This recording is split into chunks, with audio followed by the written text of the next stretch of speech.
ना तो ये भूख लगेगी, झोंका ना तो ये भूख लगेगी, ओ झोलाला तो ये भूख लगेगी, झूलाला तो ये भूख लगेगी। तो माखन तो माखन तो माखन मिसरी खा जइयो, बुला गई राधा प्यारी। दुकाना बरसाने में आज यूरी बुलाए गई राधा प्यारे। जय हो।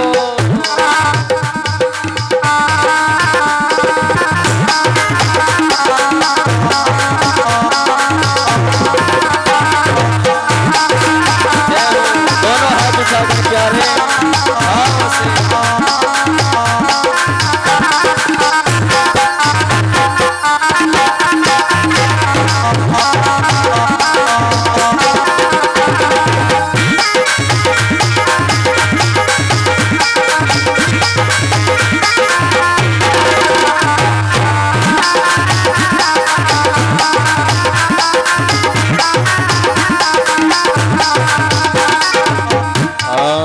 झोंका तो ये प्यास लगेगी, झोंका तुझे प्यासी लगेगी, ओ झोलाला तो ये प्यास लगेगी, अरे झूलाला तुझे प्यासी लगेगी। तो जमुना तो जमुना तो जमुना नीर को पी जइयो, बुला गई राधा प्यारी। राधा बरसाने में आज यूरी बुलाए गई राधा प्यारे। जय हो।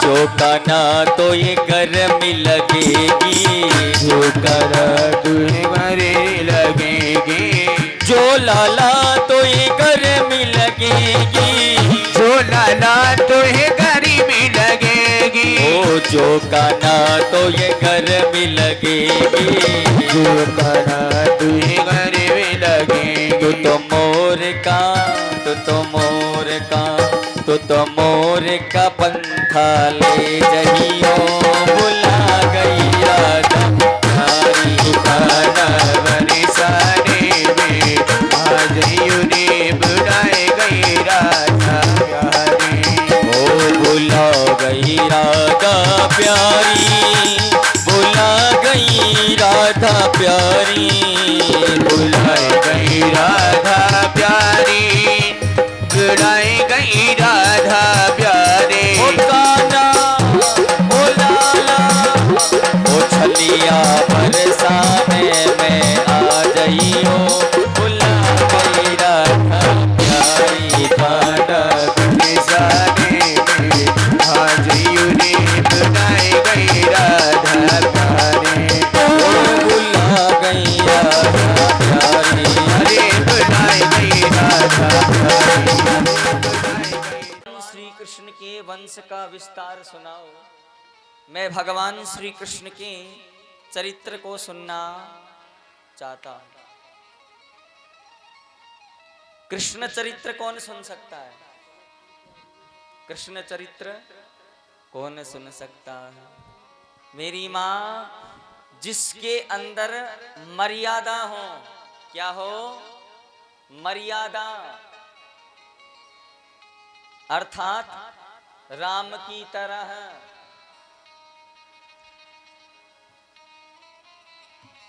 कृष्ण भागवत वो सुन सकता है जो पहले राम कथा का जानकार हो। राम जी के लक्षणों पर चलने वाला हो। हाँ, अभी तो हमें यही नहीं पता भागवत और गीता में अंतर क्या है। भगवत गीता बोल देते हैं। अभी मैंने सुना था भगवत गीता चल रही है, क्या है भागवत क्या है, अलग है। क्या आप जानते हो भागवत और गीता में क्या अंतर होता है, दोनों के अंदर क्या फर्क होता है? सुनिए, गीता तो सब जानते हो ना, गीता गीता कृष्ण भगवान वाली गीता है ना, जो भगवान कृष्ण ने अर्जुन को कुरुक्षेत्र में खड़े होकर के जो ज्ञान दिया है ना, वो क्या है? गीता है, वाणी, आवाज।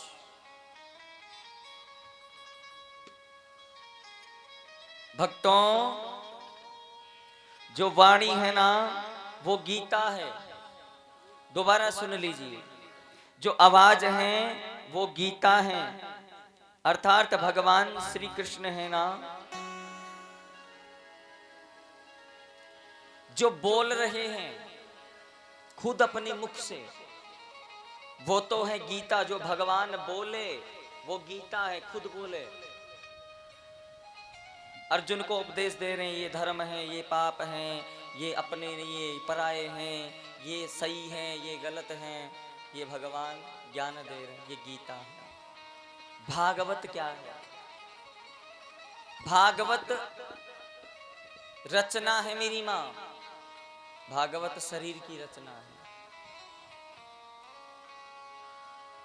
भगवान श्री कृष्ण कैसे चलते हैं, कैसे बोलते हैं, कैसे उनके बाल हैं, कैसे उनकी आंखें हैं, कैसे उनकी नाक हैं, कैसे उनके होंठ हैं, जो भगवान श्री कृष्ण के जो अंगों का वर्णन है, भगवान के रूप की जो बाकी झांकी है ना, उसका जो वर्णन है वो भागवत है।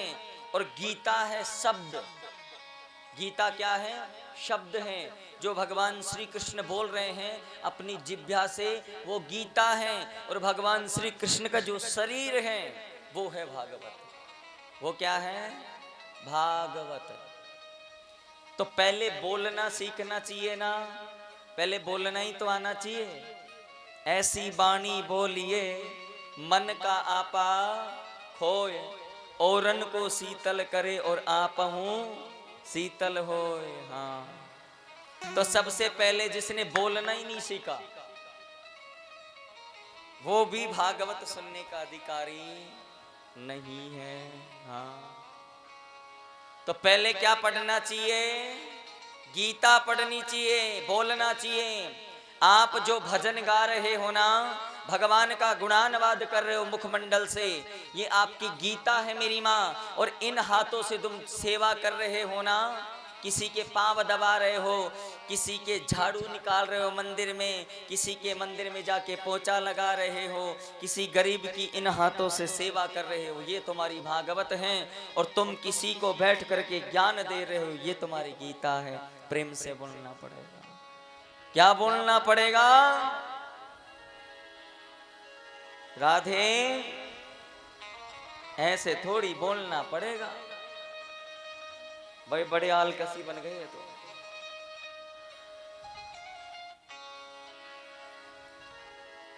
अब नहीं बोलोगे ना जब तक हम कथा नहीं सुनाएंगे। हाँ,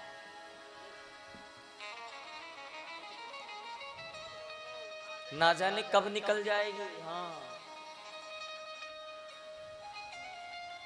कि श्वास श्वास में कृष्ण भजे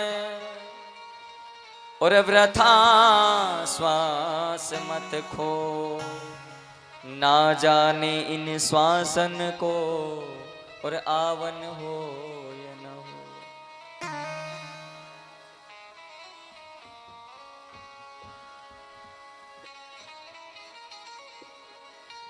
भक्तों, हर श्वास में जब मैं बोलूं ना, बोलना पड़ेगा तो राधे राधे बोल लिया करो।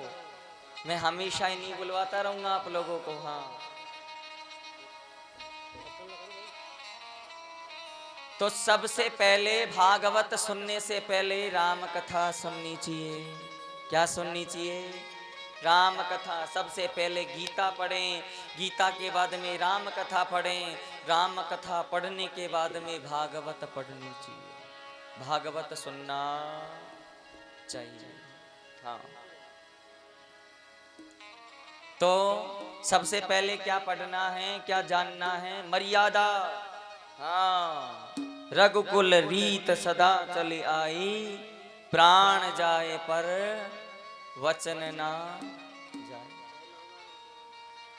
मर्यादा अर्थात राम बन के दिखाना है, तुलसीदास जी की तरह कामी नहीं बनना है। पहले तुलसीदास जी पहले क्या थे?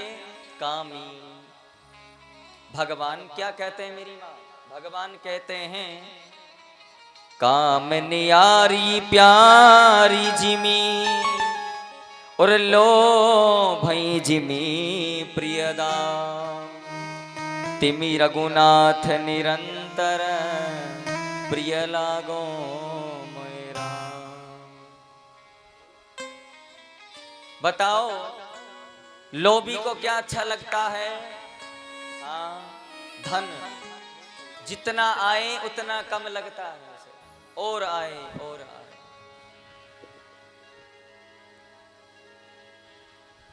कामी को क्या अच्छी लगती? स्त्री भोग। हाँ, तिमी रघुनाथ निरंतर। तुलसीदास जी कह रहे हैं मेरी माँ, उसी प्रकार जिस प्रकार एक कामी को, लोलुपचारी को स्त्री ही अच्छी लगती है ना, जिस प्रकार एक लोभी को धन अच्छा लगता है ना, तिमी रघुनाथ निरंतर प्रिय लागो मोई राम, उसी प्रकार मुझे भगवान राम पसंद है। कौन पसंद है? भगवान राम। अच्छा, राम जी को कौन कौन पसंद करते हैं? हाथ खड़ा करें जो राम को पसंद करते हो। हाँ, कोई बात नहीं, भले ही कर्म हमारे रावण जैसे हो, पर राम को पसंद जो करते हैं वो हाथ खड़ा करें। क्योंकि रावण भी तो पसंद ही करता था, तभी तो युद्ध किया। नहीं, और भी तो योद्धा थे। भाई अपनी अपनी पसंद होती। हाँ मैया, जानते हैं अर्थात रामायण, राम कथा, क्या आप जानते हैं कि रामायण किसने लिखी है?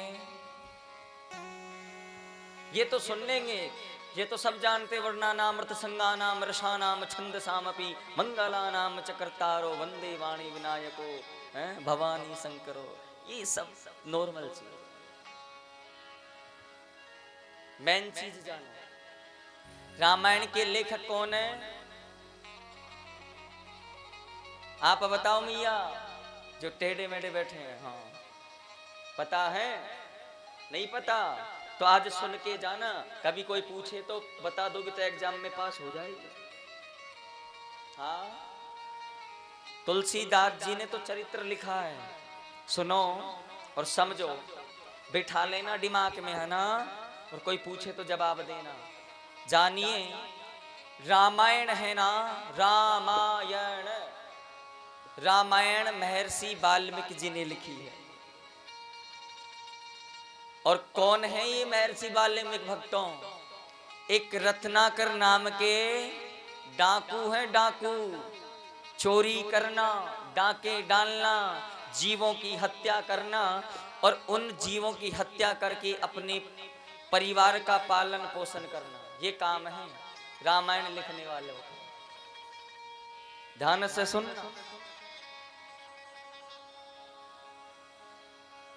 अच्छा, एक बात बताओ, आज तक जो आप लोगों ने पाप किए हैं ना, क्या किए हैं? पाप। क्या आपके पाप में कोई हिस्सा बटा सकता है? बताओ, कौन कौन है जिसके हिस्से बटा रहे? घर वाले, जिनके लिए तुम दुनिया भर की संपत्ति एकत्रित कर रहे हो, जिन लोगों के लिए तुम दुनिया भर के पैसे कमा रहे हो, बताओ क्या तुम्हारे वो हिस्सेदार बनेंगे? हाँ। अच्छा, आप पुण्य करो तो क्या आपके पुण्य में हिस्सेदार बनेंगे? जब जीवन में आपके सुख आएगा ना, तो दुनिया आपके चारों ओर खड़ी रहेगी मेरी माँ। और दुख आने लगा ना, तो दुनिया में अपने हैं ना, वो सबसे पहले दूर होते हैं। अपने अपना आपके पाप पुण्य का भागीदारी कौन है? कर्म प्रदान विश्व करी राखा, जो जस करऊं सो तस फल चाखा। गीता में भी भगवान यही कह रहे हैं, अगर आप किसी की हत्या कर रहे हो ना, किसके लिए कर रहे हो? आज तुम जितने पाप कर रहे हो, जितने लोग ये पैसे कमा रहे हैं अधर्म से, ये किसके लिए? अपने बेटे के लिए। हाँ, मेरा बेटा दुखी नहीं होना चाहिए, मैं इतनी संपत्ति छोड़ के जाऊं कि मेरा परिवार दुखी ना रहे। अब ये तो सोच ही नहीं रहा कि मैं जो संपत्ति कमा रहा हूं ना, वो पाप की है।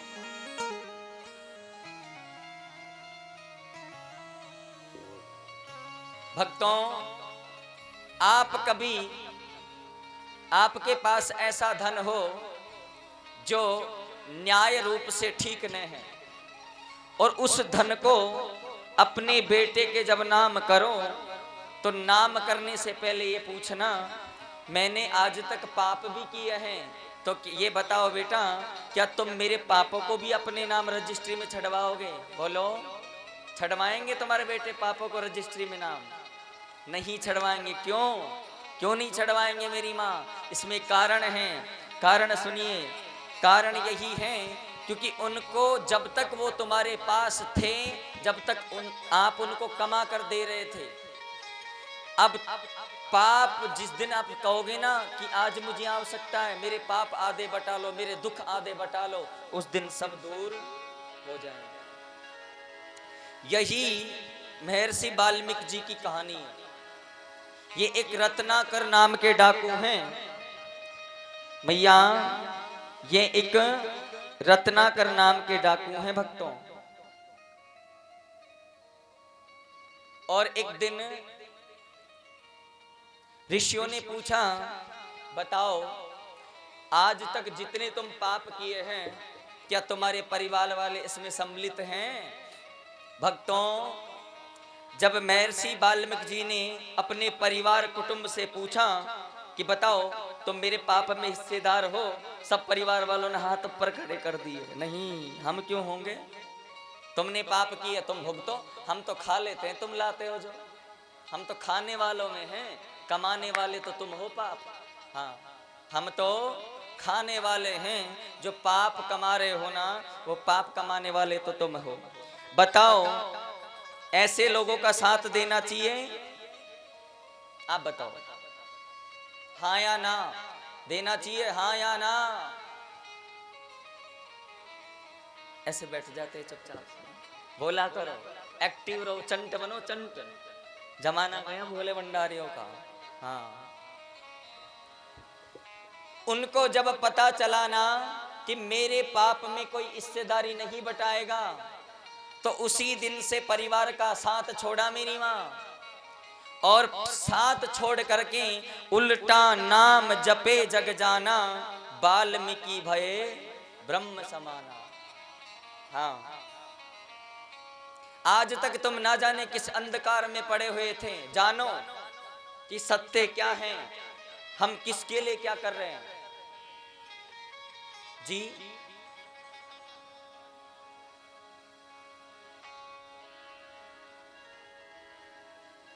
रत्नाकर नाम है, सिर्फ संज्ञा है, नाम है, उनका नाम था। अब सुनो, अच्छा मैं आपको प्रैक्टिकल कराऊंगा कैसे हुआ, आपसे करवाऊंगा। सुनो, लिख क्या रखा है? उल्टा नाम जपे जग जाना, वाल्मीकि भय ब्रह्म समाना। पहले इनकी कोई जाति का वर्णन नहीं आ रहा है। क्या आ रहा है? रत्नाकर नाम के डाकू, जाति आई नहीं? आई ना? दोबारा क्या आ रहा है? वाल्मीकि भये ब्रह्म समाना। यहाँ पर आप ध्यान से विशेषता से सुने, या किसी जाति का बोध नहीं हो रहा है हिंदी संस्कृत व्याकरण में। महर्षि वाल्मीकि, यहाँ पर जाति नहीं है।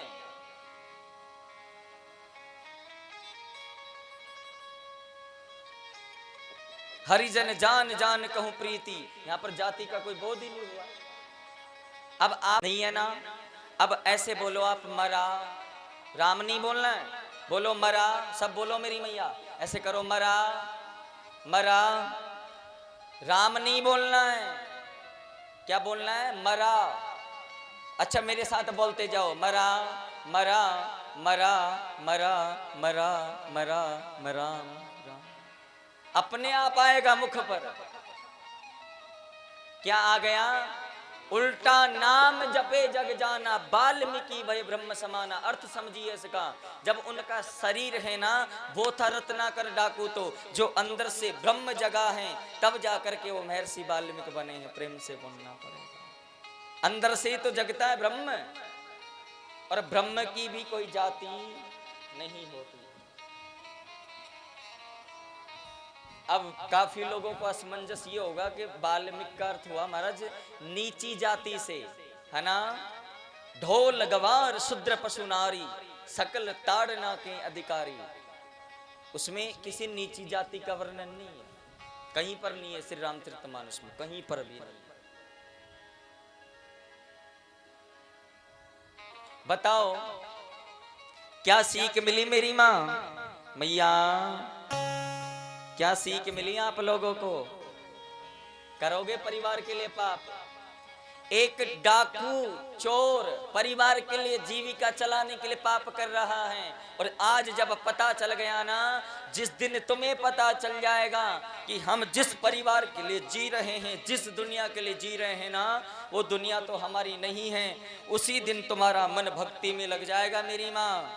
और उसी दिन आप ब्रह्म को जान लोगे, और उसी दिन से आप भगवान का नाम लेना स्टार्ट कर दोगे। और वही महर्षि वाल्मीकि जी, उन्होंने जो भगवान श्री रामचंद्र जी हैं, उनके जन्म से 6 महीने पूर्व ही राम कथा लिख दी, अर्थात रामायण लिख दी कि भगवान राम का कौन से नक्षत्र में जन्म होगा, कैसे होगा, कहाँ होगा, क्यों होगा, क्या कारण है सारे। अब अंतर है मेरी माँ, रामायण अलग है, रामचरितमानस अलग है। रामायण क्या है सुनो। रामायण राम का घर है। रामायण का अर्थ क्या है? रामायण राम का घर है।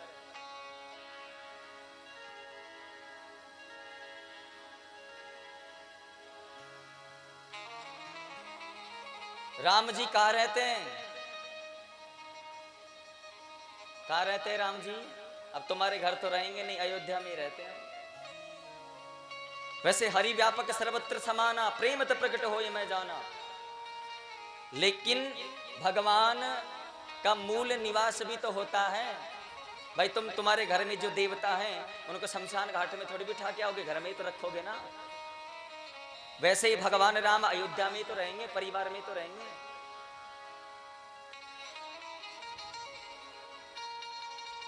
रामायण का अर्थ है, रामायण राम का घर है, निवास स्थान है, जहां भगवान रहते हैं। कौन कौन भक्त हैं जिनके घर के अंदर रामायण रखी हुई है? हाथ खड़ा करें जिनके रामायण रखी है।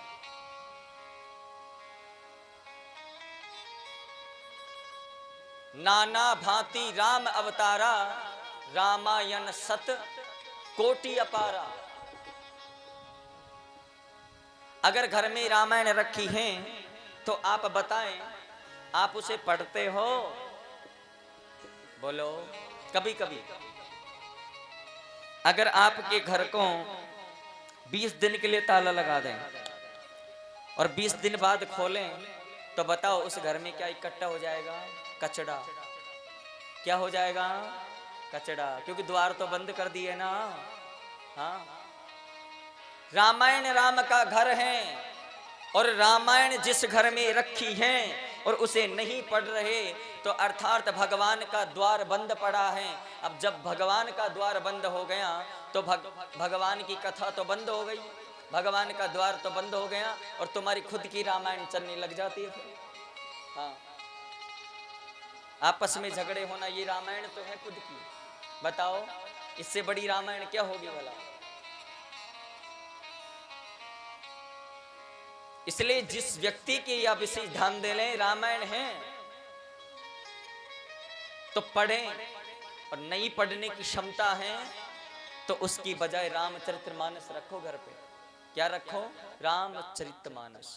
अंतर है दोनों में, बहुत अंतर है मेरी मां। अंतर कैसे सुनिए।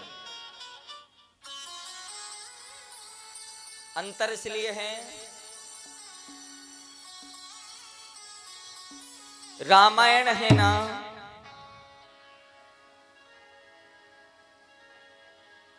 और रामचरितमानस है वो अलग है। रामचरितमानस गोस्वामी जी ने लिखी है। ये भी कम नहीं थे, पत्नी के पीछे पीछे चले गए थे। हाँ, इतने अंधे हो गए थे कि सरप को रस्सी समझकर छड़ गए। इतने अंधे हो गए कि नदिया को पार करने के लिए मृत बॉडी, डेड बॉडी, लाश पर बैठ करके नदिया पार कर गए। काम नियारी प्यारी जिंदगी, इतने अंधे हो गए। चरित्र लिखने वाले की बात बता रहे हैं, चरित्र। और उन्हीं ने फिर जब पत्नी, तुलसीदास जी की पत्नी को है ना, वो उनकी गुरु है। परिवार में माताएं चाहें तो पतियों को सुधार सकती है। हाँ, पतियों को सन्मार्ग, सद्बुद्धि, सदोगुण प्रदान कर सकती है। तुलसीदास जी को ज्ञान किसी ने नहीं दिया, उनकी पत्नी ने दिया गुरु बन करके। हाँ, कि जितना तुम मन मेरे अंदर लगा रहे हो ना, अगर इसका 1% भी भगवान में लगा लेते तो तुम्हें शायद भगवान मिल जाते। उसी दिन से जो पुरुष 24 घंटे बाजार में जो हाथ पकड़ के घूम रहे ना आज समाज में, पल्लू ही नहीं छोड़ते कभी। हाँ, उनके बता रहा हूं मैं, कामी पुरुषों को वो एक बार जरूर पढ़े। तुलसीदास जी की पत्नी ने कहा कि तुम अगर इतना हित भगवान में लगाते तो तुम्हारा कल्याण होता। उसी दिन से परिवार को छोड़ करके, जो एक परिवार के में फंसा हुआ जीव है, जो पत्नी के मोह में फंसा हुआ जीव है, उसने भगवान का चरित्र लिख डाला। क्या लिख डाला मेरी माँ? रामचरितमानस।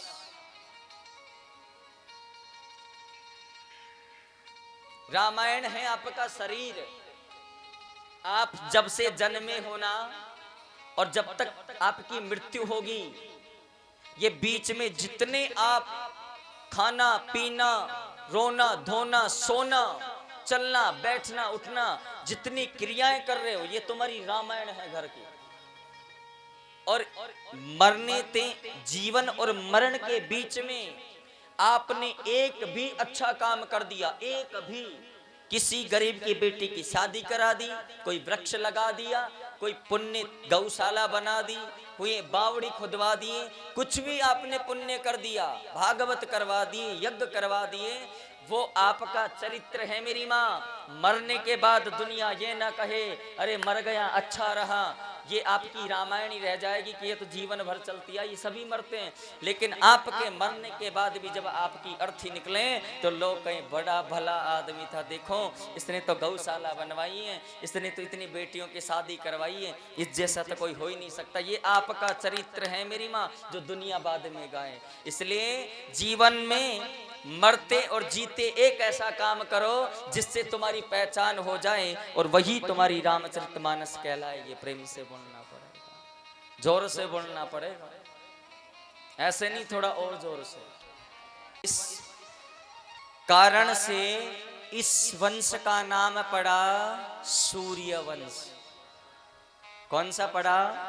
सूर्य वंश। भगवान श्री रामचंद्र जी का जन्म कौन से वंश में हुआ है? सूर्य वंश में।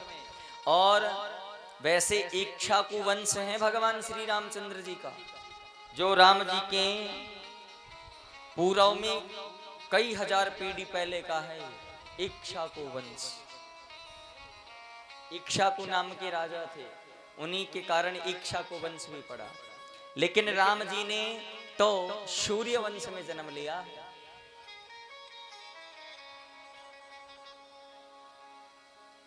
इसी वंश में आगे चल करके एक सरियाती नाम के राजा हुए। कौन हुए? सरियाती। सरियाती राजा है ना, प्रत्येक दिन जंगल में शिकार खेलने जाते हैं, प्रत्येक दिन। और राजा सरियाती की एक बेटी है, पुत्री है, और उनका नाम है सुकन्या। क्या नाम है? सुकन्या। सुकन्या को लेकर के राजा सरियाती वन में जंगल में शिकार खेलने गए हैं। एक वृक्ष देखा और उस वृक्ष के नीचे अपनी पुत्री को बिठा दिया। और सामने एक वृक्ष है, पेड़ है, और वो पेड़ किसका है? कैर। कैर जानते हो ना? उसका आज भी है वो पेड़, वृक्ष। महेंद्रगढ़ जिला के अंदर हरियाणा में डोसी की पहाड़ी के अंदर आज भी है, कभी देख के आना।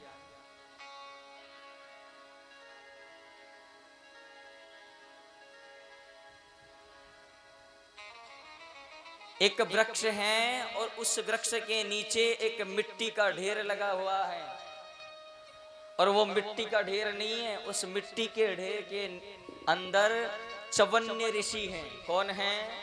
चवन्य ऋषि, जो कई हजार वर्षों से तप कर रहे हैं। और शरीर पर दीमक छट गई, मिट्टी छट गई, सिर्फ आंखें दिख रही है मेरी माँ। सुकन्या ने सोचा कि इस मिट्टी के अंदर मानो कोई मणि हो। मणि समझ करके मेरी माँ दो हाथ में कुशा उठाई, तिनके उठाए, और उठा करके मणि समझ करके आज चवन्य ऋषि के नेत्रों को फोड़ दिया, आंखें फोड़ दी। रक्त लहू निकलने लगा। चवन्य ऋषि अपने ध्यान से खड़े हुए और अपने कमंडल में से जल लेकर जो ही श्राप देने लगे, राजा सरियाती आकर चरणों में लेट गए। हे ऋषिवर, मेरी पुत्री अज्ञात है, ये जानती नहीं है, ये तो एक मिट्टी का ढेर समझ करके आपको नेत्रहीन कर दिया। इतनी बड़ी बात। चवन्य ऋषि कहने लगे, देखो गलती गलती होती है और गलती की सजा मिलना जरूरी है, इसलिए मैंने श्राप दूंगा। राजा चरणों में लेट गए, श्राप ना दें, कोई उपाय बता दो, क्षमा कर दो। चवन्य ऋषि ने मौके का फायदा उठाया, बोले मैं एक शर्त पे माफ कर सकता हूं, बताओ क्या शर्त है? शर्त यह है कि तुम्हारी इस पुत्री का विवाह मेरे साथ में करना होगा। उन्होंने कहा ठीक है, कर देंगे। माफ तो कर दोगे ना? हाँ बिल्कुल कर देंगे।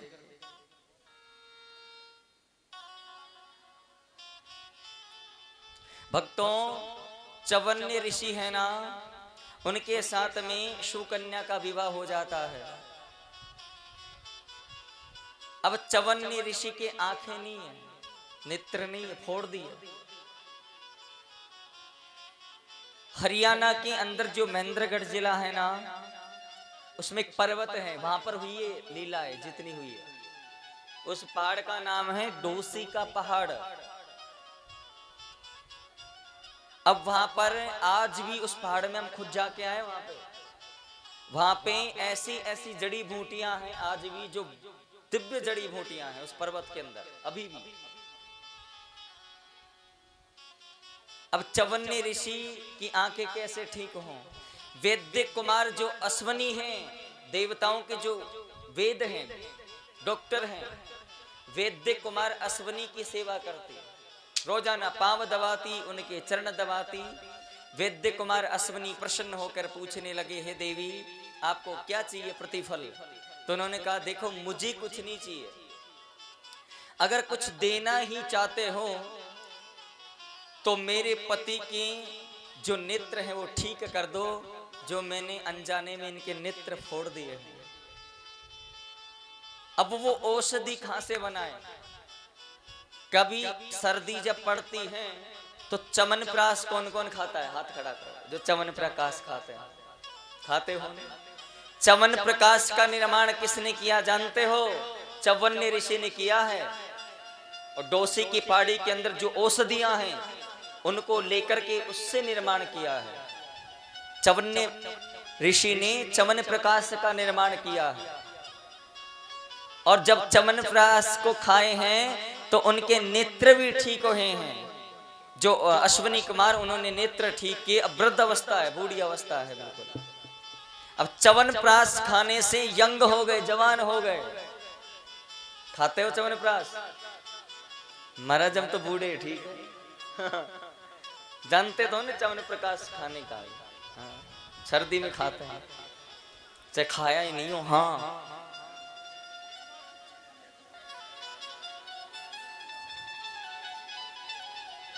भक्तों, नारी हो तो ऐसी होनी चाहिए मेरी माँ। नारी शक्ति बहुत बड़ी है। हाँ, देखो ये चाहती तो पति नेत्रहीन थे, है ना। पति की आंखों में धूल झोंकने वाली माताएं ध्यान से सुने। हाँ, जो पति की आंखों में धूल झोंकती है, पतित्व धर्म से विकृत हो जाती है, हट जाती है। हाँ, संसार में भगवान किससे डरते हैं बताओ? अच्छा, हम लोग पाप करने से डरते हैं। हमने कोई पाप किया तो हम डरेंगे, भाई पाप लगेगा, अरे इसका तो भुगतना पड़ेगा। तो बताओ भगवान किससे डरते हैं? बताओ मेरी माँ, ये भी पता होना चाहिए। ठाकुर जी भी डरते हैं, हाँ, भगवान भी डरते हैं, ऐसी कोई बात नहीं। पर वो डरते किससे ये पता लगाना जरूरी है।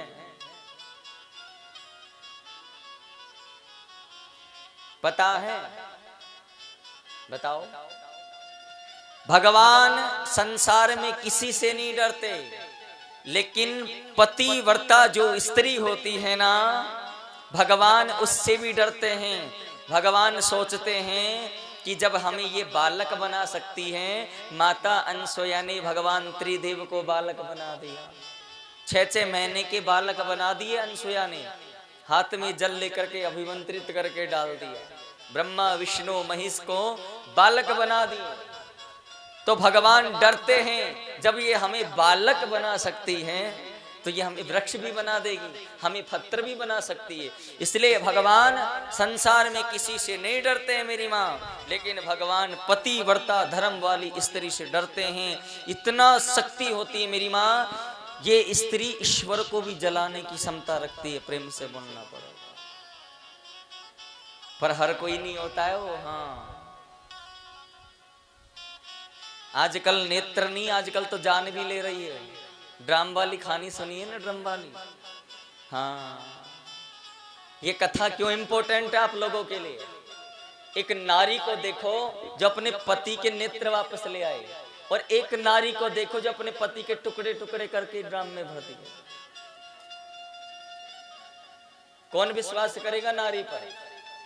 मैं जानता हूं, नारी निंदा मत करो, नारी नर की खान, नारी से पैदा भये ध्रुव प्रहलाद भगवान। स्त्री रूपेण संसिता, स्त्री कम नहीं है। अब उस स्त्री ने पूरी देश की माताओं पर एक कलंक पैदा कर दिया। जिस घर में ड्रम रखा हुआ है तो ड्रम से डर रहे हैं लोग कि हम ना डर रहे हैं।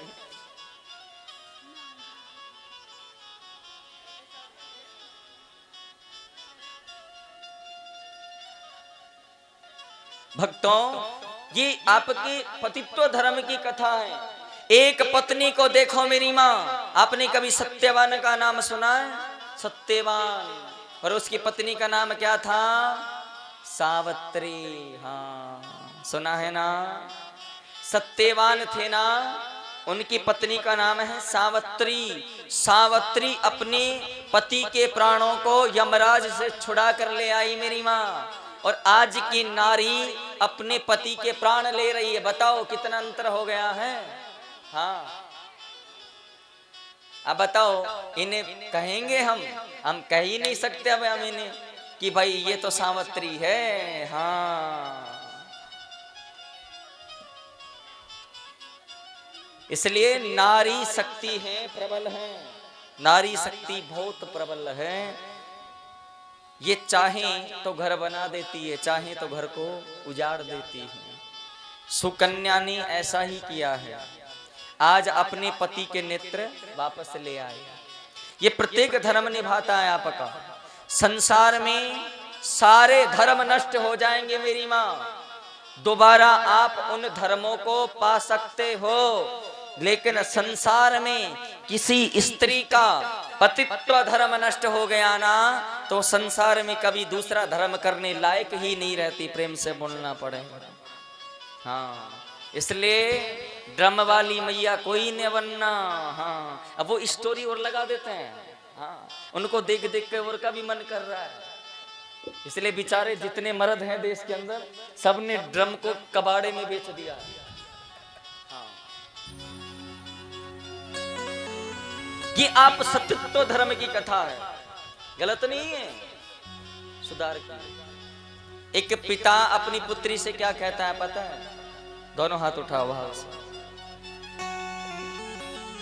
और समझना भी इस चीज को। ओ कुल की परम परागत लाज, कलंक लगा दिया ना उसने पूरे देश पर। ओ कुल की परम परागत लाज, निभाते जइयो बेटी और बनाते जइयो बेटी। ओ निभाते जइयो बेटी। दोनों हाथ उठाकर सीधा, तुम बेटी हो। ओ कुल की, ओ कुल की, ओ कुल की परम परागत लाज, निभाते जइयो बेटी कुल की परम परागत लाज, बचती जइयो बेटी। ओ निभाते जइयो बेटी, ओ बनाते जइयो बेटी। निभाते जइयो बेटी, बनाती जइयो बेटी। ओ कुल की, ओ कुल की, ओ कुल की परम परागत लाज, निभाते जइयो बेटी।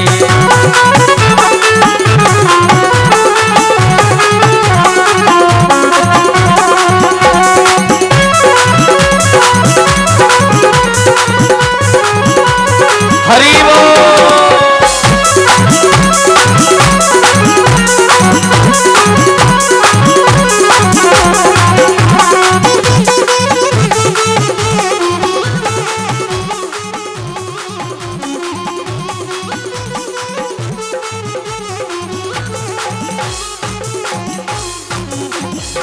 दोनों हाथ उठाओ।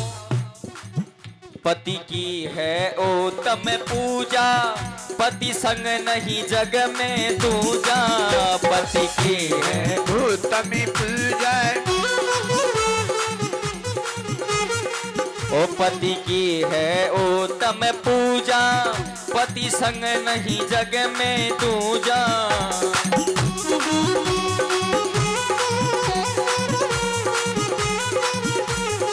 ओ पति चरणों में चारों धाम, निभाते जइयो बेटी कुल की।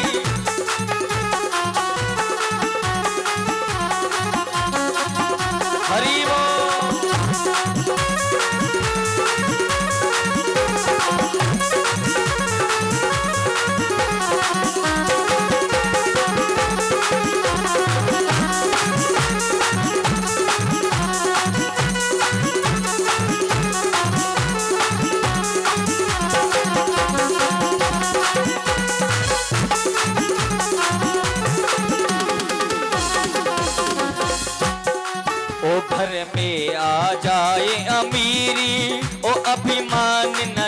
करियो बेटी घर में आ जाए।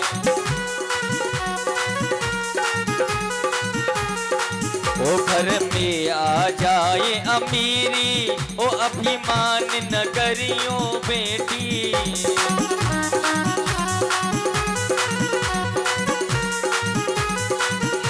ओ करियो संतों का सत्कार, निभाते रहियो बेटी कुल की परम परागत लागी निभाती रहियो बेटी। हरि बोल।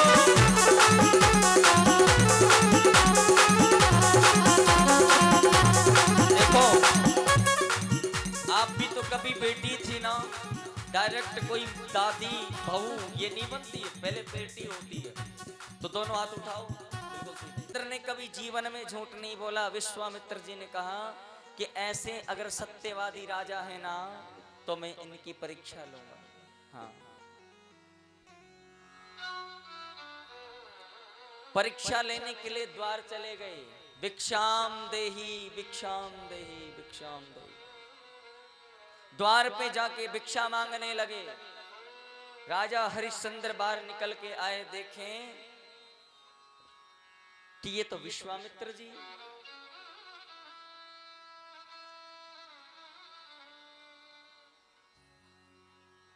हे मामुनि, आपको क्या चाहिए बताओ। आप भूखे हो तो आपको भोजन कराएं, आपको श्रवण आभूषण वस्त्र क्या चाहिए।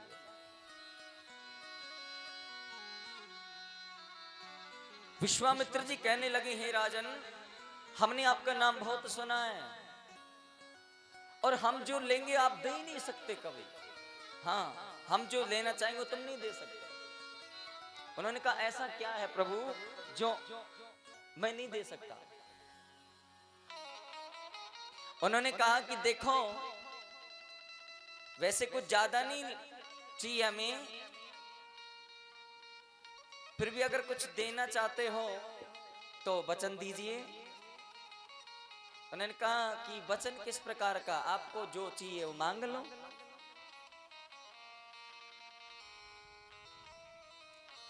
विश्वामित्र जी ने कहा कि तुम्हारा जितना ये राजपाट है ना, ये मुझे चाहिए। तुम्हारा जितना राज्य है वो मुझे चाहिए। विश्वामित्र जी की बात सुनकर के हरिश्चंद्र राजा सोचने लगे, अगर मैं इन्हें सर्वस्व दान कर दूंगा तो मैं कहां रहूंगा। लेकिन मैंने इनको हाँ भी तो बोल दिया कि हाँ, हम आपको किसी चीज के लिए मना नहीं करेंगे। भक्तों, आपको अगर मैं ये कहूं ना 100 रुपए देना 1 घंटे बाद, आपका मन बदल गया ना, तो आप 1 घंटे बाद मना कर दोगे। जब आपके पास चाहे 200 रखे हो, अरे वो पैसे तो खर्च हो गई। क्या बोल दिया आपने? झूठ बोल दिया। मन में क्या आ गया? लालच। किसी को हाँ बोलने के बाद ना नहीं करना चाहिए, चाहे वो प्राण ही क्यों ना हो। विश्वामित्र जी ने कहा, देखो तुम्हारा राज्य चाहिए, तो उन्होंने कहा राज्य चाहिए तो ले लीजिए, आपका ही है राज्य। सारा राजपाट छीन लिया और राज्य से बाहर कर दिया। हे राजन, अब तुम्हारा ये राज्य नहीं है, और तुम्हारा जो राज्य नहीं है उसमें तुम रह नहीं सकते। अब ये मेरा राज्य है, मेरे अधीन कर दिया है, तुमने मुझे दान दे दिया है।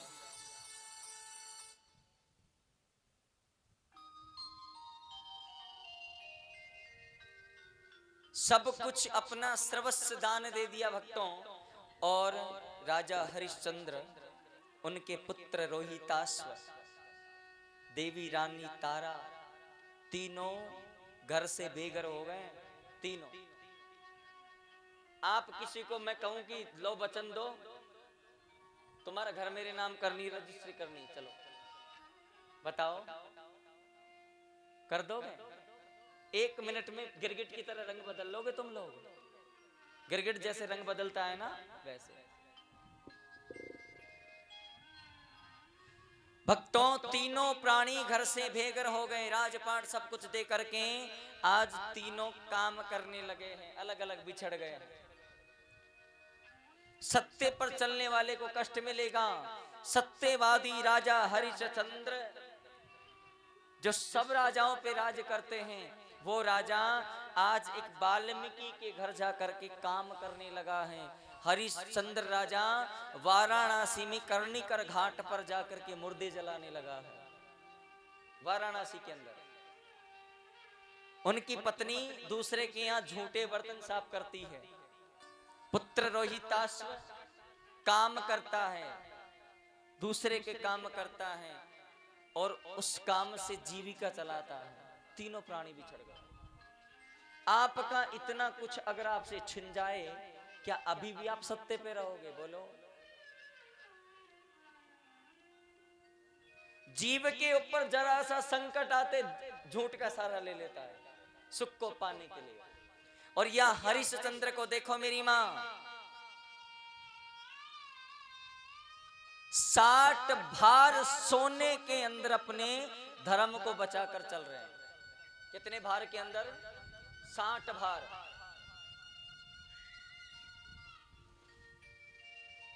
20 भार में राजा हरिश्चंद्र बिके हैं। 20 भार के अंदर उनकी देवी रानी तारा पत्नी, 20 भार के अंदर उनका पुत्र रोहिताश्व। 60 भार का तोल कितना होता है? नहीं पता ना? पता लगाना कभी। 60 भार का तोल कितना होता है? नहीं, हम तो क्यों बताएंगे? हम तो बताएंगे जब आप खोज के ले आओगे तब। क्या पता हमारे गलत हो। हाँ, आप खोजना 60 भार सोने का तोल कितना होता है। भक्तों, तीनों प्राणी बिछड़े हैं, तीनों अलग अलग बिक गए हैं। ऐसा समय आ गया भक्तों, आज राजा हरिश्चंद्र के पुत्र रोहिताश्व जब पुष्प वाटिका में पुष्प तोड़ने गए तो विश्वामित्र जी ने सोचा अभी तक ये अपने सत्य पर अटल हैं, अभी सत्य से डगमगाया नहीं है, इसको और दुख देना है। इसलिए विश्वामित्र जी पुष्प वाटिका में जब रोहिताश्व पुष्प तोड़ने गए तो वहां पर सर्प बन करके उनको डस गए। आज रोहिताश्व अपनी मां को पुकारता है, मां। आज मां ने अपने पुत्र की करुण आवाज सुनकर के दौड़ी आई और देखा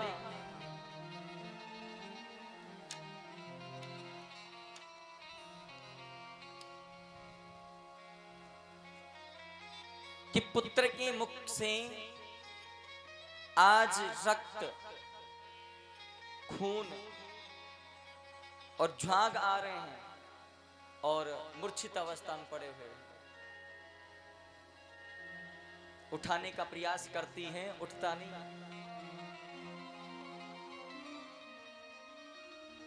जो पुष्प उस वाटिका में जो माली रहता है उसने कहा कि ये तुम्हारा पुत्र ने मर गया है, अब तो तुम्हें इसकी अंतिम क्रिया करनी चाहिए। तो कहाँ करनी चाहिए? कि पास में ही एक कर्णिकर घाट है जिस पर अंतिम क्रिया की जाती है। भक्तों, देवी रानी तारा अपने पुत्र को गोद में लेकर के जाती है बिना कफन के, क्योंकि पैसे नहीं है कफन के लिए। हाँ। और ले जाकर के राजा हरिश्चंद्र के सामने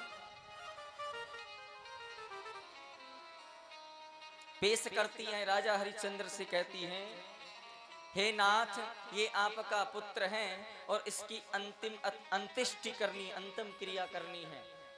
राजा हरिश्चंद्र कहने लगे, हमारे यहाँ पर बिना कफन के मुर्दे को नहीं जलाया जाता है। हाँ, तो इसे पहले कफन पहनाओ।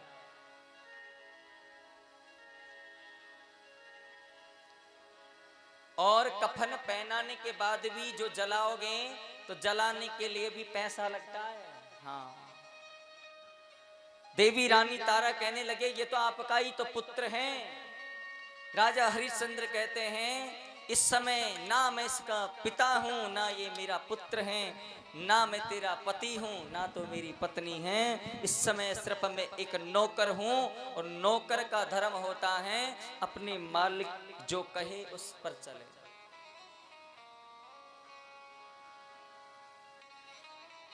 भक्तों, आज राजा हरिश्चंद्र के सामने जिद करने लगी देवी रानी तारा, और अपने साड़ी में से पल्लू को फाड़ करके और कफन पहनाया है, और कहने लगी अब तो इसकी अंत्येष्टिकरण कर दो। तब राजा हरिश्चंद्र कहने लगे बिना दक्षिणा के नहीं हो सकता है। हाँ,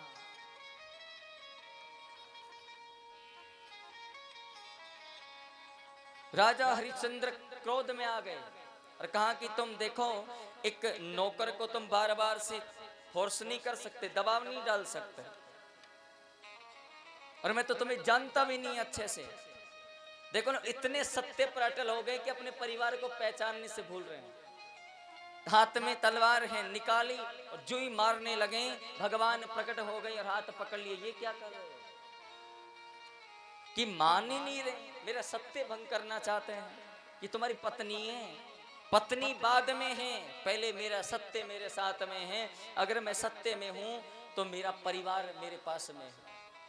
भगवान ने कहा कि हे राजन, हमने सोचा नहीं था कि आप इतने बड़े सत्यवादी राजा हो। विश्वामित्र जी वहां गए और विश्वामित्र जी ने कहा वाह हे राजन,